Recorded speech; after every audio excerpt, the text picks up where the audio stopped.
Hello and welcome to this first interview where we're talking a little bit about how the film industry will look like at the end of this COVID-19 pandemic. Today we have with us Ilann Girard, former counsel of Pandora Cinema for 12 years and current CEO of OLFFI. He is a multi-awarded producer. He's produced films like March of the Penguins, Plastic Planet, and Goodbye Bafana.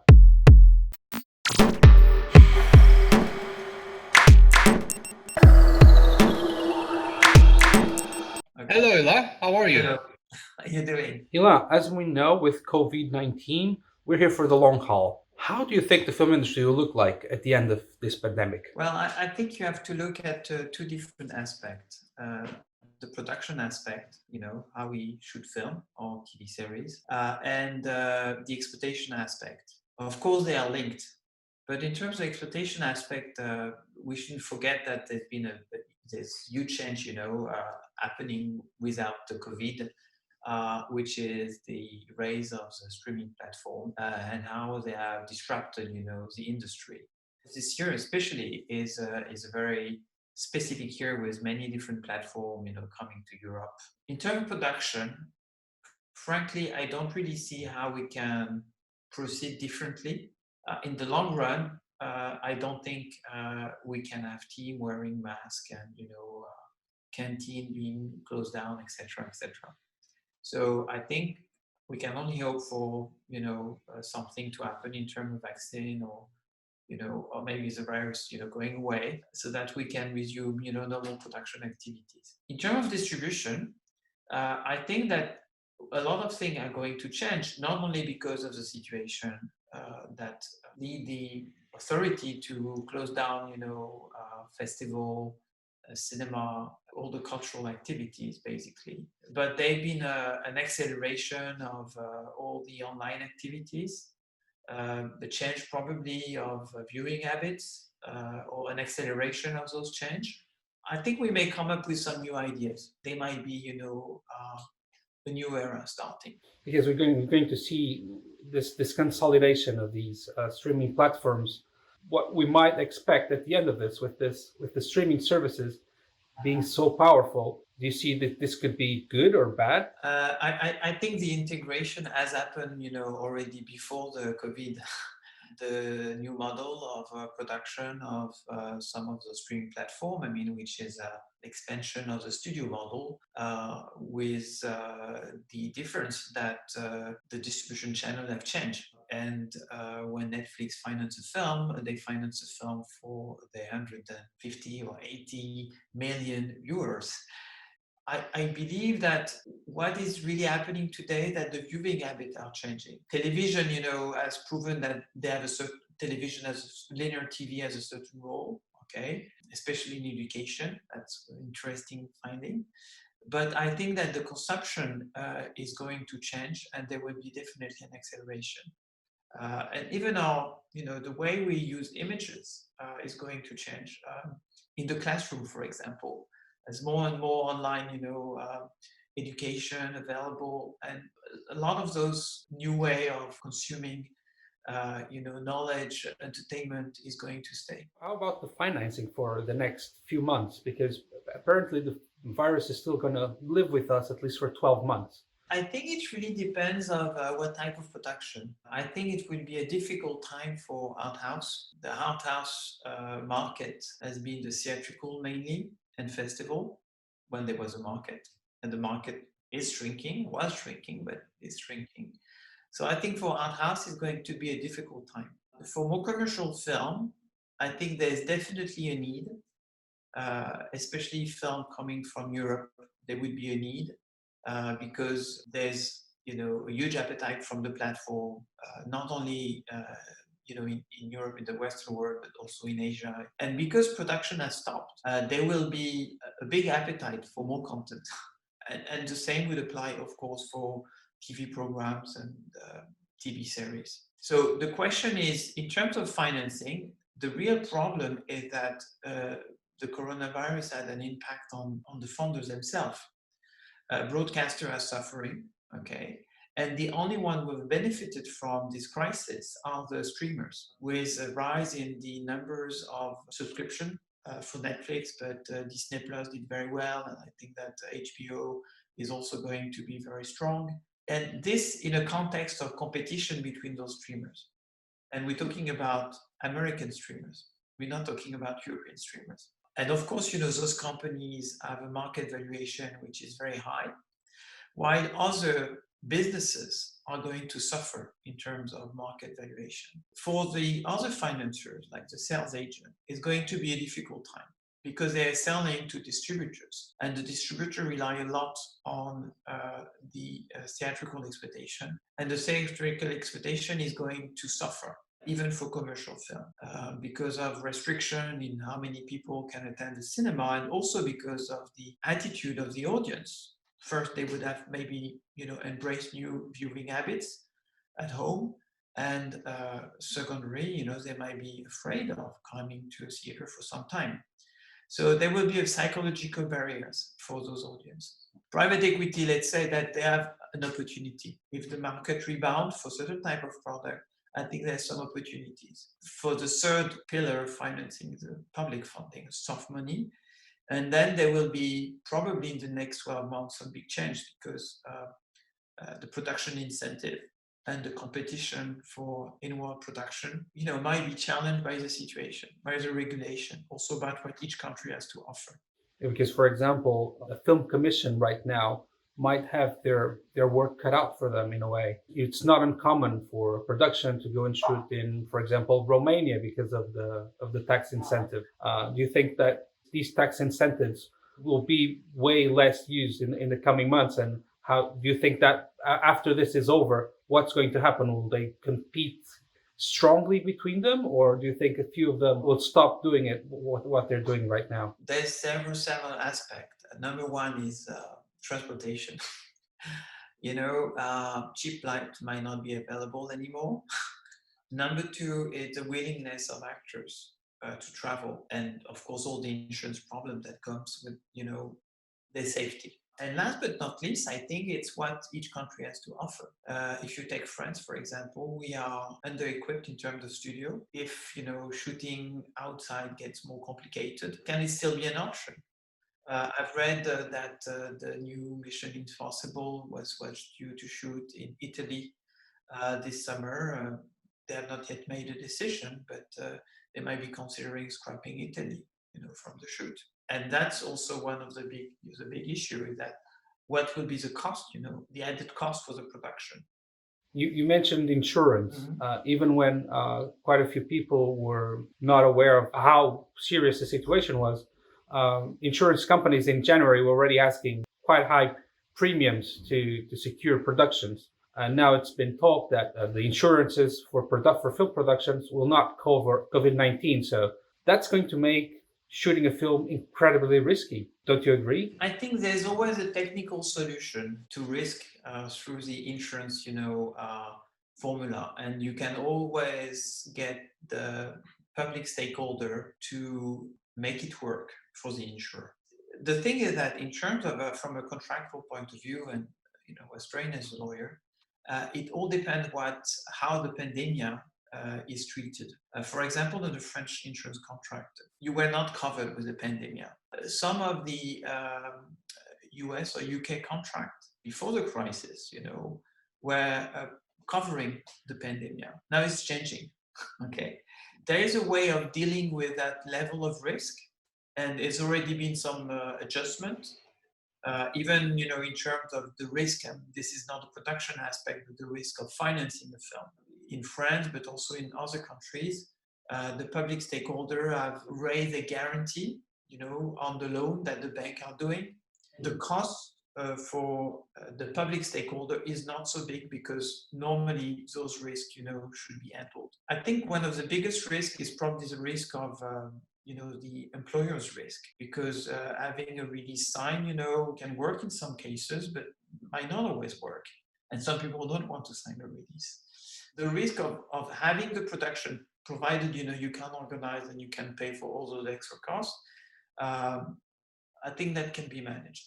Now talking a little bit about Cannes, the festival is not yet canceled. It's been postponed. How do you think this will affect the film industry? Mostly, I would say the independent filmmakers. Well, it's definitely a dramatic situation because Cannes has a very specific role. I think it's like the festival of festivals. It has a very specific role for independent cinema. It's a huge impact for a film to be selected. And I mean for a film, I mean for an independent film. For commercial film might not need Cannes. They get sold, pre-bought early on. They get sold on screening. Of course, a festival like Cannes is building up the notoriety of the film. There's a buzz. Buyers. I was listening to a US distributor recently was saying, well, not coming to Cannes this is the only place where I can see so many films in a row and I can discuss with people and a certain vibe, that people are missing also to make the decision. Because watching a film online is different. But frankly, talking to distributors the other day, a French distributor was telling me that they got most film, they had link before a festival. So they know about the film. And very often films are sold before the festival and announced at the festival. The reality is that for the film business, Cannes is a very precious showcase because it attracts a lot of attention to our activity. It built up value on the back of that activity for other businesses. So definitely it's a problem. I completely understand the decision that has been taken, that they want a real festival and not an online platform. That might work for more specialized festival, like Image du Réel, for example. It's of course a different experience, but Cannes has something more specific. It is really about the buzz of discovering new talent, especially new talent from the independent sector. How about the marché de film moving online? Well, I think, it was definitely necessary, and I think that it's also been set up because distributors and sales company wanted to have a chance to show their film, especially the smaller sales company. I know they're going to keep the screening schedule. So, you have to be there to screen the film somehow. So you have to organize your day. There will be conferences. There will probably be a way of dealing with the time zone. So there will be maybe different windows. It's interesting that there's been other initiative at the same time. So it's probably because CIAs and some American agency are doing their own kind of platform, and Screen International is also, trying to get something more vibrant in terms of who is doing what, etc. But I do think that the marché du film, with the experience they have and the knowledge of the sales company, etc., is going to create a new type of event. We've seen quite a few of cinema exhibitors already struggling. They were already struggling before the pandemic. How bad will it look like for exhibitors, you believe, at the end of it? If you're talking about the studio picture, some studios have decided to push their release date to next year. Other studios are keeping some release dates, going on transactional VOD. I read recently a paper about, I think it's Warner, doing a release of one of their big animation film, $20 for the screening at home. Okay. So the question is there a business there or not? Would people pay for the premium of seeing something new that has been in the news, etc., etc.? One of the comments on this blog was someone is saying that actually it's great because the kids would be happy, and $20 is much cheaper than an evening at the cinema with a family, with the popcorn, the tickets, etc., the parking, all those kind of things you have to pay for. So that's, I think, for the studio they have to maybe think that way, and before people go back to the theater. For independent cinema, this webinar I've been listening to recently was organized by Screen, was really interesting. And they were explaining how they organize what's called virtual theater, which is a way of creating an event online with a theater, using the customer base to be informed about this event, to eventize the release of the film, the premiere of the film, and to provide people access to the film for a certain period of time. So in the US, I think it was $12 for 5 days.